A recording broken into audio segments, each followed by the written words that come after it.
Hello, Game of Thrones, the card game, 2nd edition fans. We have another official spoiler article from Fantasy Flight Games on their website, fantasyflightgames.com. It's January 5th, 2016, and we have our first spoiler for the year. It's for the 5th chapter pack for the Westeros cycle called Calm Over Westeros. I've done a couple of these videos before. I'm going to do the same kind of format, except for I looked at it ahead of time, made a few notes, try to go smoothly and quicker. If you have any feedback for this video or like it, leave it below. If you don't like it, leave some constructive criticism below that I can use to make the video better. If you want to see more of these, like I said, hit the like button. And yeah, share with your friends. Subscribe if you haven't subscribed to the channel. Support us. It's free. Helps the channel out. That'd be great. Enough of the self-promotion there. But yeah, so we'll get into it. Try to be quick here. So this is the pack. Here's the article. It only covers a few cards. And as you can see here, I'm not going to read the article. You guys can read it. You guys can go find it. I'm just going to give you the quick card overview for the cards in the pack. From what we know, I did look up ahead of time after seeing this card fan here. I did look up which ones of these we had spoiled from the Czech distributor who leaked a bunch of cards a couple months back, just to see if we could get the text, or at least an estimation of the text that's behind here that's hidden for some of these cards, just to go over it, kind of discuss it just a little bit. But it may not be correct, just so you know. It's translated from that language, so it's a little iffy, but the ones we can see are pretty correct. So yeah, let's go to it. So first we see in the fan here on the top left is the Eerie. Now we got a spoiler for the Eerie from a alternate art game night kit card. So not 100% sure if it's you know, accurate or official or anything. But I'll read that text to you anyway, just in case you're curious and you haven't seen the spoilers yet. But it is 4 costs, as we see there. It's unique, and the spoiler, it is a House Aaron traded and stronghold trait. It has a reaction after the phase begins. After a phase begins, kneel the Eerie to choose a character. Until the end of the phase, that character cannot be killed. So basically, you can protect any character right when the phase begins. So if you're worried about some kind of plot that would say kill all characters in play, like Valar Morghulis used to do in 1st edition, you could basically target that character and protect them. You could do it in challenges phase if you're worried about put to the swords and stuff like that, or if you had, say, your one character left. I've seen, you know, when you get in those situations, you have like your Balon or your Dany or whatever left only, you know, going into the round, it's all you have, and you're a little worried that a military claim will come through and kill them. You could protect them at the start, and cannot be killed means you cannot choose that character to die at all. So they will not be killed. So you can't select them for claim at all or anything. So that's what possibly the Eerie does, based on that spoiler. The next card, we're not going to talk about Blood Magic Ritual till later. It is actually fully spoiled below, so we'll leave that and discuss that near the end of the video there. Great John's Vanguard looks like it's a 5-cost Stark character, military and power. We can't see the strength, but in the spoilers, it's listed as 5 gold military power, 4 strength, non-loyal, as we see there. It's an army traded in Umber, which we can see the BER sticking out there, so it's probably accurate. It's got no attachments, and it has the ability, while there are fewer than 3 plots in your use pile, Great John's Vanguard gets +2 strength and renown. So while there is less than 3 plots. So I'm a Martell fan, so I know about all this greater than this many plots, or as the plots increase, things get better. This seems like it's more focused on the early game. So maybe Stark is kind of the rushy house. I can see this being mixed with Tyrell, maybe, because I've seen that Stark Tyrell build that's a little rushy with the lot of renown characters, well, early in the game. So 3 plots in your use pile, so that's up until round 4. Oh, fewer than, so once you get out of round 3, it's basically over. So for the first 3 rounds of the game, this guy gets +2 strength and renown, which helps you rush for the win. And if not, it may be a character that survives a little while longer and stays out. 4 strength, can keep it in play. Also, it's an army, so muster of the realm possibilities there. So the army trait is coming. And that's that. That's based on, like I said, that's Czech spoiler, so take it with a grain of salt. But I mean, the text sticking out on the card kind of coincides with the text from that spoiler translation. So next we have the Rose Road Patrol. We can see it fully here. 4 cost, military power, 3 strength, army traded, no attachments. While you control a character with the highest strength in play, Rose Patrol gains stealth. So that means you can synergize this obviously with Tyrell's theme of growing strong, giving strength buffs to characters. So this thing can gain stealth on you after like buffing, you know, Randall Tarley with Marjorie and Heartsbane and whatnot. But I also start to think about like when I used to play Martell when it first came out with 2nd edition, and I used Doran and Dawn and made the Red Viper huge and lots of strength to try to get his ability to go off and give him more power. This kind of works with that a little bit. So I mean, if you're one of those factions that can buff up a character's strength, like even Greyjoy with Iron Fleet Scouts when you're going first, this may work for you because it is non-loyal. And it's another army. Muster of the Realm, you know, it might have a place soon because it looks like they're giving us more armies. And the other character here is Chet, I believe if I'm spelling it right. It's part of the card's covered, but you can see it's 3 costs, Intrigue Icon, 3 strength, most likely. I don't think that's 8 strength. According to the spoiler translation, it is 3 strength. Non-loyal, we see here, he's a steward. No attachments except weapon. Dominance action, kneel a steward character to choose and return a Direwolf or Raven card from your discard pile to your hand, limit once per phase. So what I see this is doing is, if you're losing intrigues and you're getting Direwolves and Ravens plucked out of your hand and going to your discard pile, you can get them back. But it kind of more synergizes with the whole Night's Watch in having smaller amounts of economy but more draw, easy draw, let's say. So they're Ravens that come back to hand that we have right now that can get you a card.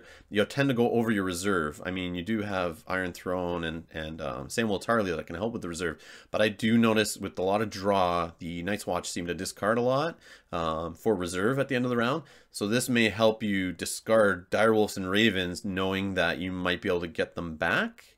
Maybe kind of a synergy there. Those times when you just draw a ton at the beginning and then you have to discard those Ravens and you can just pull one back later and start the draw engine later in the game. I don't know. It might be cool, might not be. If anyone else is seeing any other synergies there, like you Night's Watch players, I'm not really a Night's Watch player, so I can't think of anything, and I haven't looked at all the other spoilers to kind of see what's there Direwolf and Raven wise, but just knowing with what we have now in our hands, that's what I can think of. But yeah, that's that. So next in the article, this is I would say the second most important card shown off in here. The next one I think is more interesting, but this one's cool. So this is Miri Mazdur. She's Lazzarine and a Magi, however you say this. I never gonna understand how to say this. I always pronounce it weird. But 7 cost, intrigue power, 5 strength, unique. So she's 7 cost, so up in the Dany range for Targaryen. Non-loyal though, non-loyal. So she is a 7 coster that can be played out of house.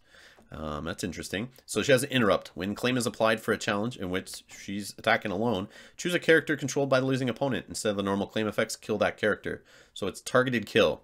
But unlike the targeted kill out of Greyjoy right now with Seastone Chair based on military challenges, this is like getting claim of military without doing military. She's got an intrigue and a power icon. Yes, I know you can attach an attachment to her, give her a military icon, but sneaking through that intrigue with 5 strength, that's pretty high for an intrigue character, is 5 strength. There's a lot of decks that don't have that much intrigue, and you could definitely sneak this through and get a kill, and it's targeted kill. So if I win an intrigue challenge against some of the Greyjoy and Stark decks I play against lately, and they have barely any intrigue on the table, I win with her attacking alone. And I can snipe kill Balon or snipe kill Eddard Stark or Robb Stark or Catelyn Stark. Yeah. When claim is applied, it's an interrupt. Yeah, I think this happens when claim is applied. So it's an interrupt. So the triggering with Catelyn Stark in a challenge, I'm not sure if that stops this. I could be wrong. Leave it in the comments below. I think it does, but it is an interrupt, and I believe you could trigger this. It's not forced interrupt, so your choice if you want to do this and target kill rather than just get the normal claim, but this does replace claim, so if you're trying to empty their hand, this will kill instead of that, so it's claim replacement, so you don't get both benefits. So if you have like a 2 claim plot out, you're going to get 1 target kill versus 2 cards out of hand, maybe, or 2 power grabbed off the opponent's house card, so it's your choice, from what I understand. The other things I noted about her, let's see here. It's similar to Pyat Pre from First Edition. If you First Edition players know, you recognize that ability right away. Pyat Pre from First Edition was a Targaryen character who was an ally Quarthine, 3 cost, 3 strength, military and intrigue. So different icons from first edition. So this is a little different. You might be able to squeeze her ability off easier in second edition. But just 7 cost, like not a lady. Noble cause doesn't work to reduce. Fealty doesn't work to reduce. It's non-loyal. Yeah, I don't know how you're going to pay for this 7 cost or that easily. I mean, I could see this out of house, playing it in like Lannister. If you got, you know, Tywin out and Littlefinger, or, you know, some of the money lenders helping you get extra gold generation, or you play higher gold plots on purpose to try to afford her. So it's kind of like a trade-off. You can get this cool character with target ability, target kill ability, but you're gonna have to sacrifice your plot line maybe and play some higher gold plots to afford her consistently. I don't know, there might be other ways to cheat her in. I know you can drop her in. Is there not that Targaryen event? I can't think of it off the top of my head to drop a character in. Maybe not. Maybe it's Lannister I'm thinking of. But anyways, you can't drop this in with Arion, that's for sure. So I'm trying to think of ways to cheat it in to play. If you guys think of any below, or leave the comments below if you think of any. But yeah, that might be another way. But 7 costs straight up, it's a little rough. Because most of the 7 costers right now, we have ways of cheating their costs with like Noble Cause and Fealty and stuff like that. But with her, you got to pay straight up with maybe some reducers. To build a deck around this, I don't know. I see Khal Drogo going awesome with this. Khal Drogo doing, you know, the extra claim, and then her adding targeted kill, you know, could just be like a board wiping deck, kind of like the Jaime Drogo idea. But this just adds to that, really. Maybe don't put Dany in and put this in instead. Just adds to the more kill, makes it a little more consistent to that theme. I don't know, maybe I'm crazy, but that's what I would try to fool around with first. I like the way it puts pressure on the opponent to defend. So things like this, I remember from first edition with Pyat Pri, I didn't always worry about getting the effect off. I mean, if you can get it off 1 in 10 times, you're doing good, I think. You know, it's more of the fear thing, to put fear into your opponent, make them make decisions that, you know, put the pressure on. So like you put it out there, they read the card and they go, wait a second. Now she instantly becomes like something they're worried about and they're targeting. So that's the milks are going to be flying at her. The put to the swords are going to be flying. The icon removal is going to be targeting this character like crazy. Because people just don't want to deal with this. They're going to go bananas trying to stop it. So it's a little risky putting all your eggs in one basket for 7 costs to try to do this, but it does screw with your opponent, puts the pressure on. So they might, you know, you attack with her for a power challenge of 5. You might actually get the opponent to kneel out like 10 strength with a power, you know, or 9 strength, whatever, with a power, trying to kneel 2 big guys to stop the power challenge. And you just took out, you know, maybe 2 of their big guys that also have military icons. They've knelt them out for defense. Now, if you're going first, you don't have to worry about them coming back at you with that. Or it helps you sneak through a military after the fact because they don't want to deal with targeted kill, but they're fine dealing with claim, you know what I mean? So I just see this as you attack with her and your opponent instantly is like, whoa, like what do they do? If they can defend it, they're going to throw everything at it they can. Maybe they don't care, who knows? But either way, it puts the decision on your opponent and makes them maybe overcommit.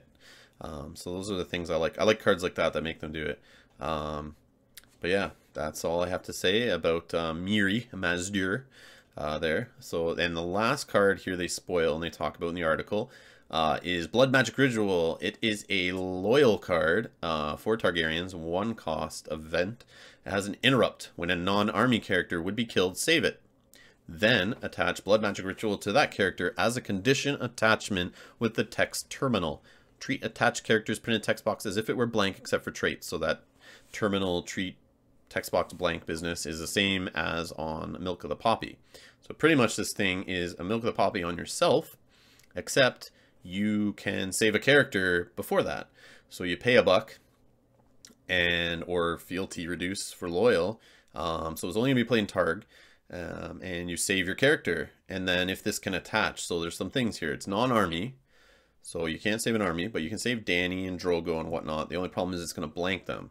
But the cool part is they keep their traits. As you know from Milk Dany, she's still going to benefit from the dragons. Although Drogo is going to lose like renown and his ability completely. But the dragons, for example, they have no attachments. So you can save them, is my understanding. If this works like first edition, which we're used to doing this kind of stuff.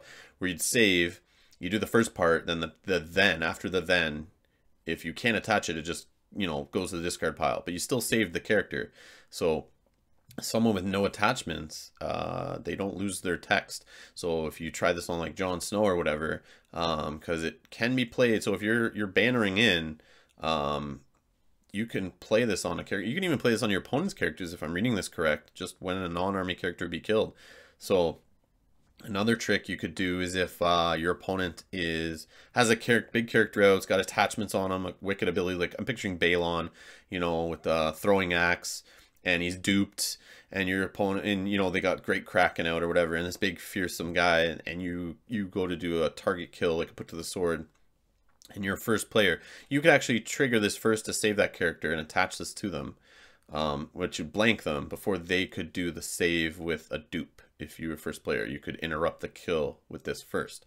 So you could blank Balon if you're just worried about them saving him with a dupe and keeping him in play. At least this way he's kept in play and he's blank. In the middle of the challenge phase, mind you, or whenever he's getting killed. So you don't have to wait till the next round to draw your Milk of the Poppy or play your Milk of the Poppy or whatever. You could do it on the fly. So that's just like kind of an ass backwards way of using this. I don't think it'd be used like that for much. But it is pretty crazy that Targaryen's getting some saves here. So compare this to the Greyjoy, 0 cost, Risen from the Sea, I think it's called. Where you save a character, attach it, they get +1 strength. That's 0. It's Greyjoy character only, and it gives +1 strength, so it's a bonus. This costs you money to play. It does save, but then it attaches and like hurts the character with a negative effect. So they're kind of giving Targaryen the save, but like not as good. But I'll take it. It saves the save. It does suck, you know, your Drogo come back like kind of useless. Not useless, but no cool ability, but you still have a big dude out on the board you spent all that money on. It's worth it to save him just for the strength and icons, which is super thematic. I love the theme of this card being the whole, just like you guys have seen, the way Mary Mazder or whatever brings back Khal Drogo for Dany, but he's like basically a zombie of himself. So it's kind of funny the way it's very thematic. It fits perfect. And I even have Khal Drogo in the picture, so I can just picture this being used on him. But some good benefits, some good things I noted here that I thought of off the top of my head when looking at the card. So where is it here? We already talked about that. Jorah Mormont, putting it on him. After he's got a couple power on him, you know, you pick him as claim, you save him, it blanks him, keeps him in play. Now you can use his 4 strength that you spent $2 on like crazy. Yeah, he won't get any more renown, but he also won't get any betrayal tokens and die on you. So the couple power on him will stick around. And he's kind of a beefy character for the cheap cost. So kind of use that on him. We already talked about the dragons wouldn't be blank. So you could save a dragon, then it wouldn't attach to them, so they wouldn't be blank. So you could still use the save straight up, which is fine. But Fire and Blood, keeping the pressure on, or just being annoying. I'm picturing playing Targ, and now they have a way of Fire and Blood to bring dragons back in the challenge phase. And when you finally get a kill through, or you're trying to kill somebody, then they have a way of saving it. So they're just going to be super annoying in the challenge phase with Targaryen, being able to save and bring guys back. I mean, at least Greyjoy doesn't bring anyone back till Dominance, so you don't have to deal with them till then. But Targ will do it in the middle of the challenges phase, so it really screws with your plans sometimes. I could see that being annoying. Is it too much for Targaryen? I don't know. We'll see. And we covered all that. So, yeah, that's all I have to say about the card. I don't know if you guys noticed any cool interactions with it that I didn't think of, or just want to discuss it. Leave it in the comments below. I'd love to hear your guys' thoughts on these cards.